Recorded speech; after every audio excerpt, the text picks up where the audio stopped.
Quem foi Cândido Mariano da Silva Rondon? Para muita gente, esse nome é associado a uma figura de um militar muito sisudo, muito bem apessoado, que aparece em selos comemorativos, em cédulas de dinheiro, em monumentos em praça, nome de rua, mas, na verdade, Rondon foi muito mais do que isso. O Rondon foi um dos maiores desbravadores e exploradores das selvas tropicais. Ele foi, além disso, um engenheiro, ele foi um cientista, ele foi um grande defensor da causa indígena, um pacifista. E ele, por tudo isso, ele foi indicado 2 vezes ao Prêmio Nobel da Paz. Pouca gente sabe disso, né? A gente aprende na escola muita coisa sobre ele, mas a figura do ser humano a gente tem uma noção um pouco difusa. Precisou um americano, uma pessoa com um olhar de fora, vir ao Brasil, conhecer um pouco da vida do Rondon e se perguntar, gente, esse homem precisa ser mais conhecido, não só aqui dentro do Brasil, como fora do Brasil, né? Então, esse americano, que é jornalista, escritor, o nome dele é Larry Hotter, ele escreveu um livro chamado Rondon, uma biografia. Ele, durante 4 anos, ele se debruçou sobre pesquisas, entrevistas e passou a escrever só isso, só fazia praticamente isso ao longo desses anos e, finalmente, em 2019, o livro foi lançado. Esse é um livro cheio de aventuras. É um livro que se lê como quem está vendo um filme, né? Uma coisa assim, não é possível que isso tenha acontecido. Porque Rondon era uma pessoa de uma outra época, né? Ele nasceu em 1865, na época do Império, na época que ainda o Brasil ainda tinha escravos, era um outro mundo. E Rondon nasceu numa localidade muito isolada do litoral das grandes cidades do Brasil, essa localidade chamada Mimoso, em Mato Grosso. E Rondon nasceu nesse lugar perdido, porque as estradas praticamente eram inexistentes, e ele, então, tinha tudo para dar errado, aquela vida que começou meio atrapalhada, porque quando ele nasceu, o pai dele já tinha morrido, ele morreu 5 meses antes do Rondon nascer. E quando ele tinha 2 anos de idade, a mãe dele morre também. E Rondon foi criado por um avô. Esse avô o acolheu e deu para ele, na verdade, uma grande riqueza, que foi uma infância livre na selva, descobrindo os mistérios da selva amazônica, com a liberdade total de uma criança, os olhos de uma criança. Ele teve uma infância muito feliz. Essa primeira infância dele, até os 6 anos, foi muito rica de aprendizado. Ele aprendeu a falar alguns idiomas indígenas, ele aprendeu, com 6 anos de idade, ele já sabia cavalgar, pescar, caçar, rastrear, fazer pequenas emboscadas, né? Ele se virava, sabia identificar o fruto que era comestível e o que não era. Ele já poderia sobreviver na selva de uma maneira muito mais eficiente do que qualquer um de nós aqui. Bom, isso foi a primeira infância dele. Quando ele tinha 7 anos, um tio dele, por parte de pai, foi até Mimoso e, conversando com o avô, falou, está na hora desse menino ir para a escola. Não tinha escola em Mimoso, não tinha nada. Ele não ia aprender nem a ler se ele continuasse lá. E o tio, então, conseguiu convencer o avô de que estava na hora desse menino ir para Cuiabá com ele, viver com o tio. E foi assim que ele começou a estudar. E era um menino com uma inteligência acima da média, uma memória prodigiosa, e Rondon começou a tomar gosto pelos estudos. E Rondon, então, fez o curso primário, ele depois quis seguir adiante e fez o liceu, que é o secundário. Com 16 anos ele já estava formado para ser professor de escola primária, mas ele quis seguir adiante. E aí ele se candidatou a uma vaga na Escola Militar do Rio de Janeiro, foi aprovado por causa das boas notas que ele tinha lá em Cuiabá, e o tio dele, então, com todas as dificuldades financeiras que eles tinham, enviou o sobrinho e pagou assim o básico dele. Mas, na verdade, foi uma vida muito sofrida, muito limitada, porque ele não tinha muitos recursos sequer para comprar livros. Ele usava livros emprestados dos amigos, né? Então, ele acordava todo dia às 4 da manhã, ia nadar na Praia Vermelha, né, que ali ficava a escola militar, ia nadar, depois ele voltava quase que na hora do sol nascer para estudar, para tirar o atraso que ele estava sentindo, né, nos estudos, e assim foi se dedicando com uma alimentação bastante limitada até.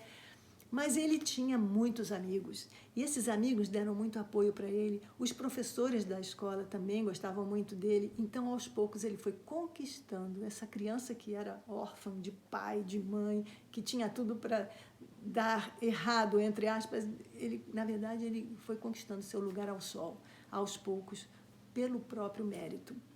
E aí, com o tempo, ele acabou fazendo amizades na sociedade carioca e tudo, e ele conheceu uma mocinha por quem ele se apaixonou, chamada Francisca Xavier, a Dona Francisca, ou Dona Chiquita, como ela era conhecida mais tarde.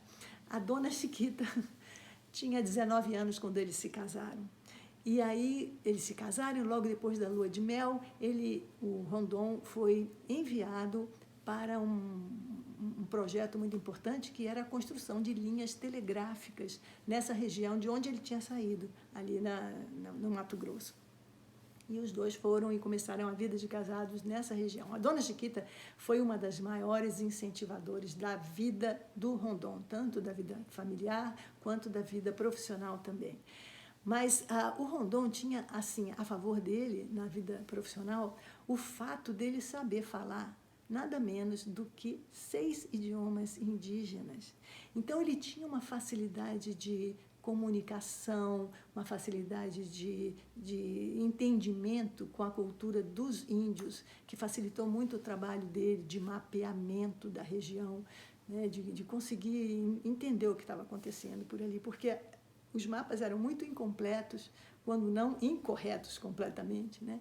Então, coube ao Rondon fazer todo esse trabalho. O livro conta episódios fantásticos, são assim verdadeiras aventuras mesmo, dignas de um filme. Mas eu vou destacar 2 episódios da sua vida profissional aqui.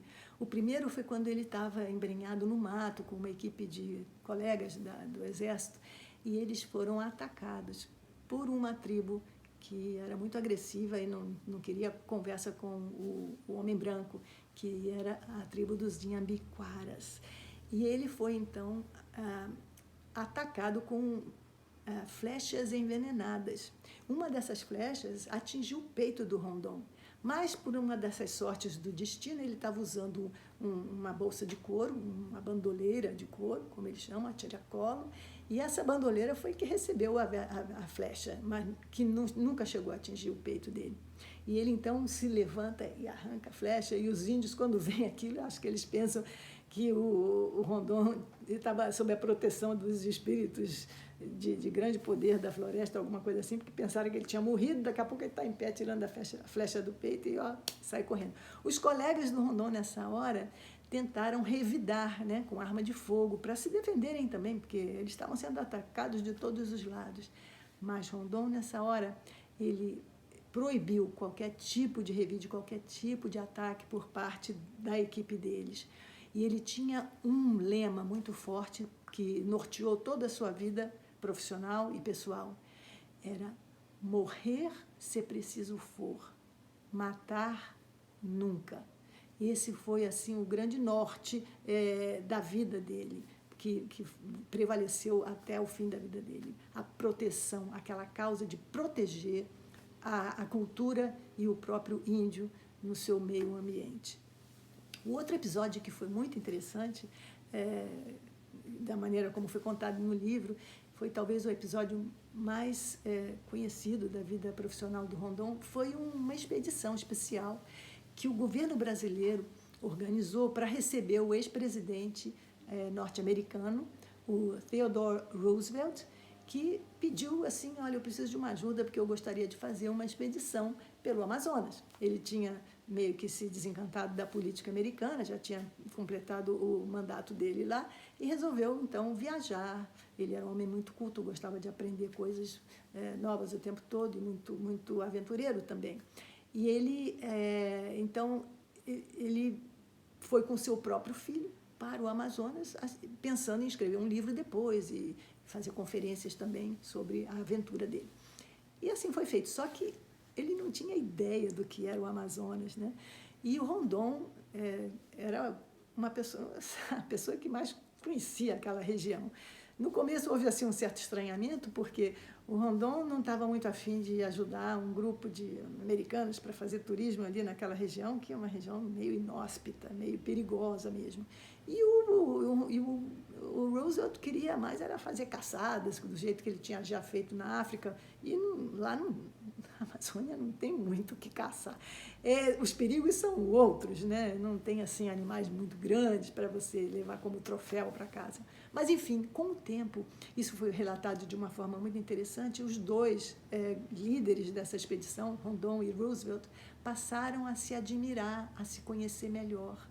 E eles se tornaram amigos ao longo de alguns meses de convivência, né? Atravessando muitos perigos e muitas privações. Os dois se tornaram amigos e se tratavam por coronel, né? A patente era igual no exército, tanto de um quanto do outro. Os dois eram coronéis. Então, coronel Roosevelt para cá, coronel Rondon para lá. E eles falavam entre si o francês, o que era também muito interessante, porque não era a língua nem de um nem de outro, era uma terceira língua que criava-se aquele clima de perfeita igualdade de condições, né? A diferença era que o Rondon dominava inteiramente a região com seu conhecimento da região. E um dia, durante essas muitas aventuras dentro da região amazônica, ele se feriu, o ex-presidente americano, o Roosevelt, se feriu na perna e aquele ferimento ficou cada vez pior, inflamou e estava com muitos problemas e chegou num ponto tão grave que o Roosevelt pediu que deixassem ele morrer ali, mas que, por favor, fossem todos embora para ficarem a salvo, porque tinha uma série de problemas lá, logísticos e falta de alimentos, e já estava numa situação meio desesperadora. Inclusive, o filho do Roosevelt fazia parte dessa expedição, então ele queria que o filho também fosse salvo e deixassem, mas o Rondon não queria saber disso. E foi graças ao Rondon que o Roosevelt escapou da morte, porque eles levaram até um lugar onde ele foi finalmente atendido por um médico e tudo. E aí voltou para sua pátria, para o seu país, são e salvo. E pronto. E o Rondon, assim que ele entrega o Roosevelt para as autoridades, ele dá meia volta e vai de novo para aquela mesma região terminar o trabalho que ele estava querendo desenvolver lá, que tinha sido interrompido por essa expedição. Mas esse é o Rondon, né, dedicado, senso de dever completo e tal. A dona Chiquita, que foi como eu falei, uma grande incentivadora da sua vida profissional e pessoal, Dona Chiquita e Rondon tiveram 7 filhos entre eles, né? E esses 7 filhos, quando nasceram, né, Dona Chiquita teve que arcar com o parto praticamente sozinha, claro, com a família dela e tudo, mas Rondon nunca esteve presente quando a Dona Chiquita deu à luz a nenhum desses 7 filhos. Ele estava sempre em algum lugar muito ermo, muito distante, era a profissão dele, né? Mas Dona Chiquita estava lá, firme e forte. E, inclusive, algum dia alguém deve escrever um livro sobre a vida da Dona Chiquita, porque atrás de um grande homem há sempre uma grande mulher. E essa foi, com certeza, uma dessas grandes mulheres que permitiram que o Rondon se desenvolvesse tanto assim profissionalmente. Infelizmente, Dona Chiquita faleceu bem antes do Rondon. Ela já era uma senhora idosa, mas em 1949, ela falece e aquilo foi destroçou a vida dele. Ele já estava bem baqueado e ele ficou... E ele chegou a dizer, então, algumas palavras bem emocionantes sobre ela. Ele dizia: Ela era a fonte onde eu ia buscar energias para suportar minhas rudes tarefas. E depois ele disse também: poucos anos pudemos estar juntos na sublime realização do nosso eterno sonho de amor. Pois é, essa era a vida dele com Dona Chiquita, mas ele viveu alguns anos mais para frente sozinho, mas sempre muito dedicado à causa dos índios, que foi a grande paixão profissional dele, né? E quando ele finalmente faleceu, aos 92 anos de idade, em 1958, o grande poeta Manuel Bandeira escreveu a seguinte frase: a vida de Rondon é um conforto para todo brasileiro que ande descrente de sua terra. Uma grande homenagem. Então é isso. A vida do Rondon é uma vida que merece uma boa leitura, porque ela é cheia de momentos muito emocionantes e que nos dão uma noção da grandeza do ser humano que está por trás daquela figura icônica, né, como um herói nacional. Espero que vocês tenham gostado e até a próxima.